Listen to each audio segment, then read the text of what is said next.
तो चलिए गाइस, आज हम देखने वाले हैं केमिस्ट्री का सेकंड चैप्टर जो कि है सॉल्यूशन। तो आज से हम पूरा टॉपिक कवर करने वाले हैं।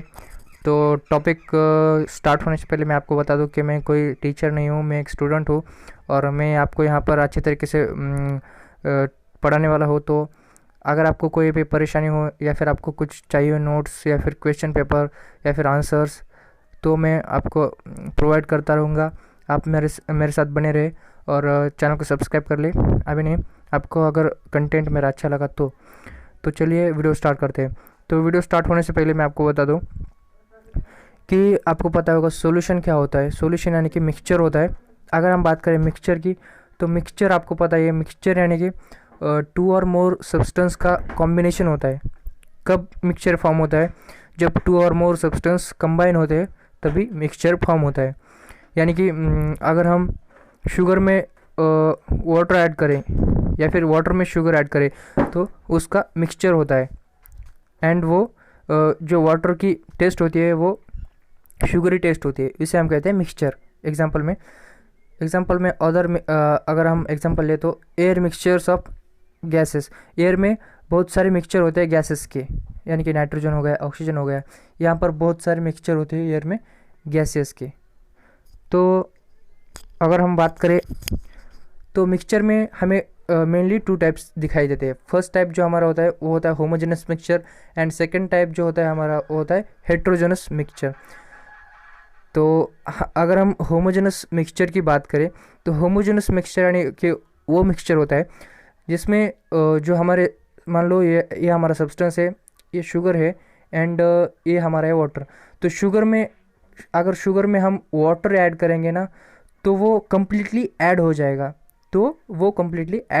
यानी कि वो यूनिफॉर्म मिक्सचर होता है। उसके जो मॉलिक्यूल्स या फिर हम कह सकते हैं उसके जो पार्टिकल्स होते हैं वो कम्प्लीटली मिक्स यानी कि कम्प्लीटली डिज़ोल्व हो जाते हैं। अगर हम वाटर देखें ऐड होने के बाद शुगर, तो वो वाटर जैसा ही दिखाई देता है, या फिर उसका जो हमारे कह सकते हैं उसकी कैरेक्टर चेंज नहीं होते। कैरेक्टर चेंज होते हैं लेकिन हमें जो फिजिकल कैरेक्टर उसके दिखाई देते हैं वो सेम ही रहते हैं, यानी कि वो यूनिफॉर्म मिक्स होता है। And classify as a true solution, उसे हम ट्रू सॉल्यूशन कहते हैं। बाद में देखेंगे हम ट्रू सॉल्यूशन है क्या होता है। अगर हम बात करें हेट्रोजेनस मिक्सचर की, तो अगर हम हेट्रोजेनस मिक्सचर में देखें तो हेट्रोजेनस मिक्सचर में नॉन यूनिफॉर्म मिक्सचर होता है। वो कम्प्लीटली डिजोल्व नहीं होता है। यानी कि हम शुगर में अगर वाटर में अगर हम सैंड ऐड करें तो वो कम्प्लीटली डिजोल्व नहीं होगा। आपको तो पता ही, वो क्या होगा, heterogeneous mixture. And homogeneous mixture वो कम्प्लीटली डिजोल्व होता है, यानी कि वो यूनिफॉर्म मिक्सचर होता है एंड क्लासीफाई जाएगा ट्रू सॉल्यूशन। उसके बाद का हम देखते हैं मिक्सचर ऑफ टू और मोर pure substance.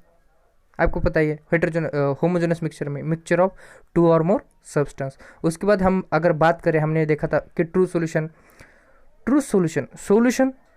Solvent and solute. तो आपको पहले पता होना चाहिए कि सॉल्वेंट एंड सोल्यूट क्या होता है। अगर हम बात करें, इसमें हमने वाटर में शुगर ऐड किया था। तो सॉल्वेंट क्या हो गया हमारा, जिसमें हम ऐड करते हैं वो हो गया हमारा सॉल्वेंट, एंड जो हम ऐड करते हैं वो हो गया हमारा सोल्यूट। इसमें हमारा सॉल्वेंट क्या हो गया, सॉल्वेंट हो गया वाटर, एंड अगर हम शुगर ऐड करेंगे तो वो हो गया हमारा solute. The solution in which solute added itself is called as a solvent. And हम अगर सोल्यूट की बात करें तो the solute is a substance that with added in a solvent. समझ में आया?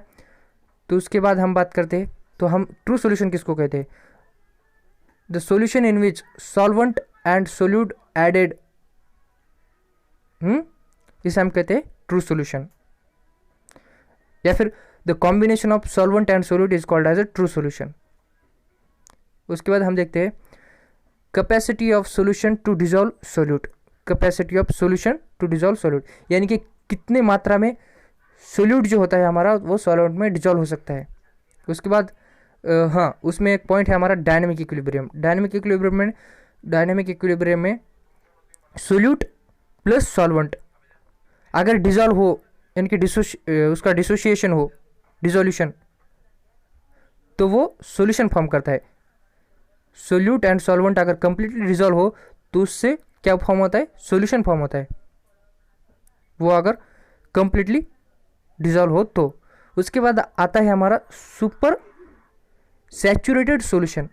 सुपर सैचुरेटेड सॉल्यूशन, अगर हम देखें सुपर सैचुरेटेड सॉल्यूशन तो हमने बात किया था, ये रहा हमारा वाटर, इसमें हमारा वाटर है, एंड इसमें अगर हम क्या ऐड करेंगे, हाँ यहाँ पर हमने साल्ट ऐड कर दिया, वाटर में हमने साल्ट अगर ऐड कर दिया तो वाटर में साल्ट हम मान लो कुछ देर तक ऐड कर सकते हैं, कुछ देर तक ऐड कर सकते हैं। उसके बाद अगर हम ऐड करेंगे तो वो जो हमारा वाटर है वो भी साल्ट की तरह ही दिखाई देगा। अगर हम बात करें मान लो ये वाटर है 10 ml एंड इसमें हमने अगर 20 ग्राम ऐड कर दिया तो वो इजीली डिज़ोल्व हो जाएगा।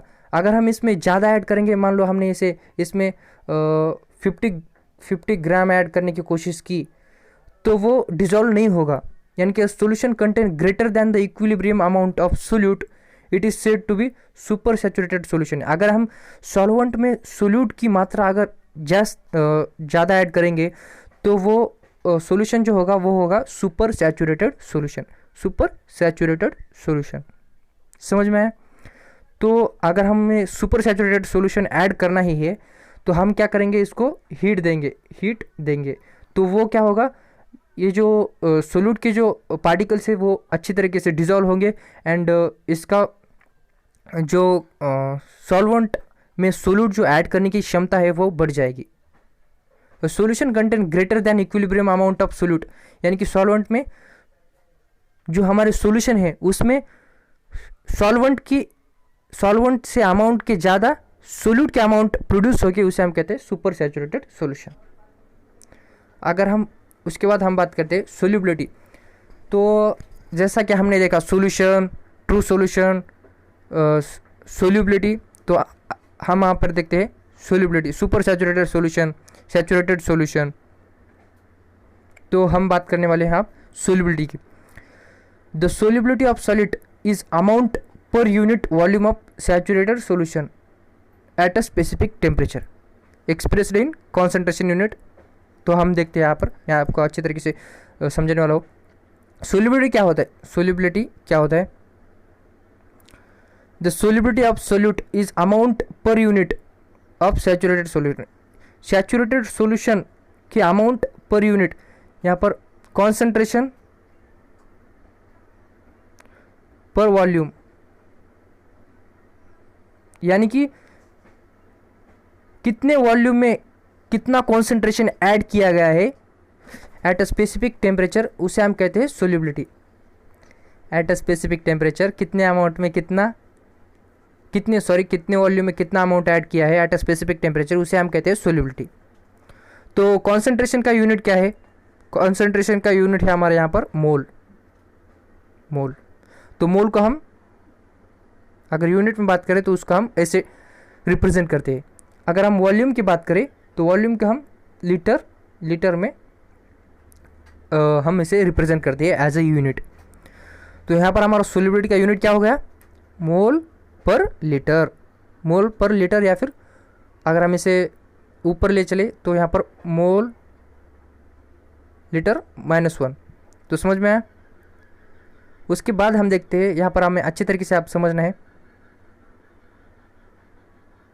यहाँ पर देख सकते हैं the solubility of solute is the solubility of solute, यानी कि सॉल्यूट की जो सोल्यूबिलिटी होती है is it's amount per unit volume of saturated solution, यानी कि सैचुरेटेड सॉल्यूशन में सोल्यूट कितने अमाउंट में ऐड होगा, ये किस पर डिपेंड होता है, उसका कॉन्सेंट्रेशन एंड उसका वॉल्यूम, यानी कि कितने वॉल्यूम में उसका कितना कॉन्सेंट्रेशन ऐड हो रहा है, यानी कि सॉल्वेंट में कितना सोल्यूट ऐड होगा वो किस पर डिपेंड होगा, उसके वॉल्यूम पर एंड कॉन्सेंट्रेशन पर, सॉल्यूशन के वॉल्यूम पर एंड उसके कॉन्सेंट्रेशन पर। उसका यूनिट क्या होगा, एक्सप्रेस्ड इन कॉन्सेंट्रेशन यूनिट, मोल पर लीटर। उसके बाद का हम टॉपिक देखने वाले यहाँ पर, अगर हम यहाँ पर देखें फैक्टर्स अफेक्टिंग ऑन सोल्यूबिलिटी पर कौन से फैक्टर्स अफेक्ट करते हैं, तो हमारा पहला पॉइंट, तो solubility depends upon the solution depends upon the nature of solute and, जो कि हमारा सोल्यूट एंड सॉल्वेंट का टेम्परेचर एंड प्रेशर पर सोल्यूबिलिटी हमारी डिपेंड होती है। उसके बाद क्या हम लेक्चर में यहाँ पर यानी कि सेकेंड पॉइंट में हम देखेंगे effect of temperature on solubility and उसके बाद हम देखेंगे प्रेशर। पहले हम समझ लेते हैं नेचर ऑफ सोल्यूट किस पर डिपेंड होता है, सोल्यूट एंड सॉल्वेंट का नेचर किस पर डिपेंड होता है। तो फर्स्ट पॉइंट यहाँ पर देखेंगे nature of solute and solvent में, जो क्या हमारा आता है like dissolves like, like dissolve like. आपको यहाँ पर मैं समझाने वाला हूँ लाइक डिजॉल्व्स लाइक, यानी कि सिमिलर सब्सटेंस में डिजॉल्व होता है, सिमिलर सब्सटेंस में डिजॉल्व होता है। यहाँ पर अगर हम देखें तो ये देख सकते हैं आप, ये देखिए लिक्विड में लिक्विड डिजॉल्व हो रहा है, लिक्विड में लिक्विड डिजॉल्व हो रहा है, यानी कि लिक्विड में लिक्विड ही डिजॉल्व होगा, लिक्विड में लिक्विड डिजॉल्व होगा, सॉलिड में सॉलिड डिजॉल्व नहीं होगा, वो अच्छी तरीके से मिक्स हो जाएगा, यानी कि होमोजेनस मिक्सचर हो जाएगा। यानी कि like dissolve like, compound with similar chemical character, liquid में लिक्विड डिजॉल्व होगा, इनके जो कैरेक्टर्स होते हैं ना, केमिकल कैरेक्टर्स, वो सिमिलर होते हैं, इसलिए वो डिजॉल्व हो जाती है, रेडिली मोर सोल्यूबल। उसके बाद आता है हमारा molecules with similar intermolecular force.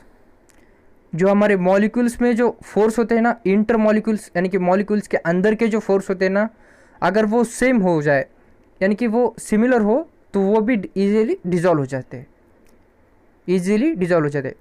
Okay, उसके बाद आता है हमारा polar solute dissolve in polar solvent, यानी कि polar solvent dissolve in polar solvent. Polar solute जो होता है वो इजीली डिजॉल्व हो सकता है पोलर सॉल्वेंट में। उसके बाद आता है हमारा because solute dissolve solute, solute में सोल्यूट ही डिजॉल्व होगा, सॉल्वेंट में सॉल्वेंट ही डिजॉल्व होगा, एंड सॉल्वेंट में सॉल्वेंट डिजॉल्व होगा, ना कि सोल्यूट में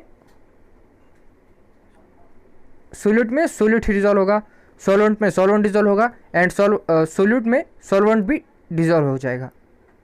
जैसे कि हम यहाँ पर अगर सोल्यूट में सॉल्वेंट डिजॉल्व हो जाता है तो हमारा फॉर्म होता है सॉल्यूशन।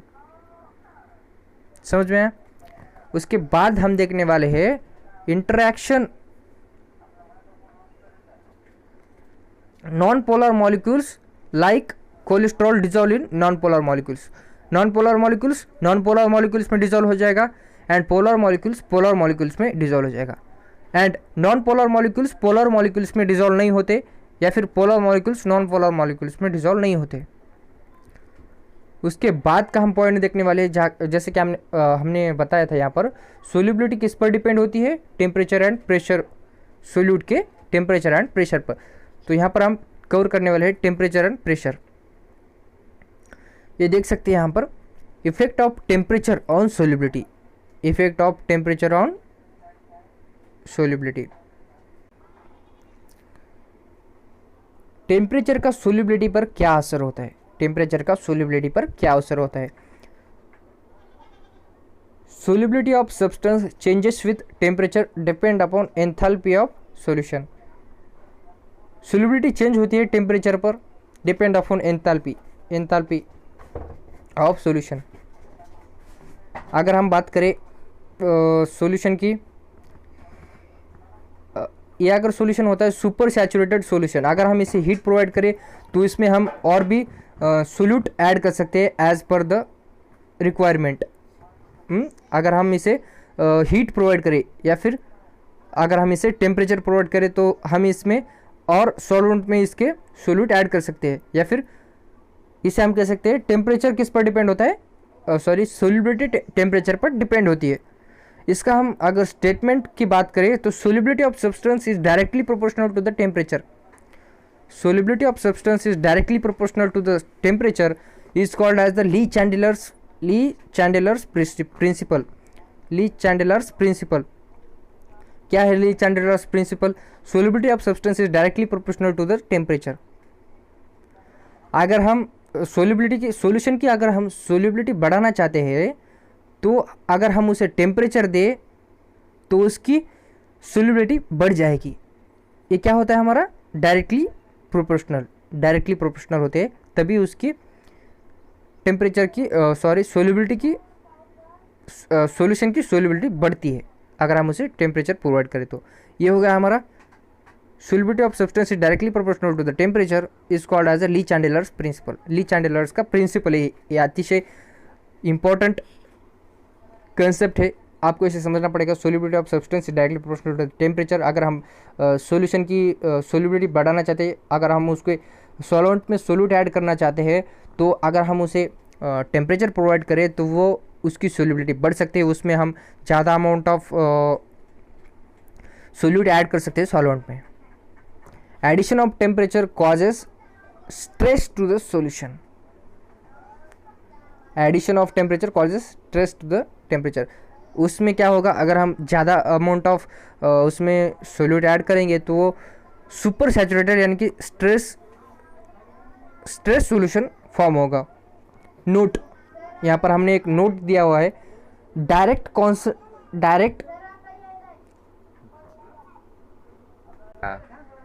तो गाइस इसके बाद का लेक्चर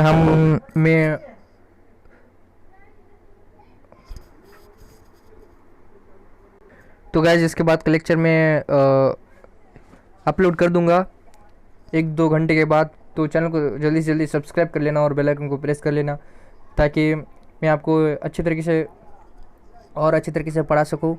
इसलिए कमेंट बॉक्स में लिखना आपको कुछ मेरी गलतियाँ दिखाई दे तो। And thank you for watching this video and please subscribe my channel and press the bell icon for more videos and thank you very much. And अगर आपको इसके नोट्स चाहिए तो आपको मेरे चैनल को सब्सक्राइब करना and press the bell icon. और हाँ, मेरे कमेंट बॉक्स में लिखना अगर कुछ को कोई प्रॉब्लम हो या फिर कुछ को समझ में आया हो तब भी लिखना। And thanks again for watching this video.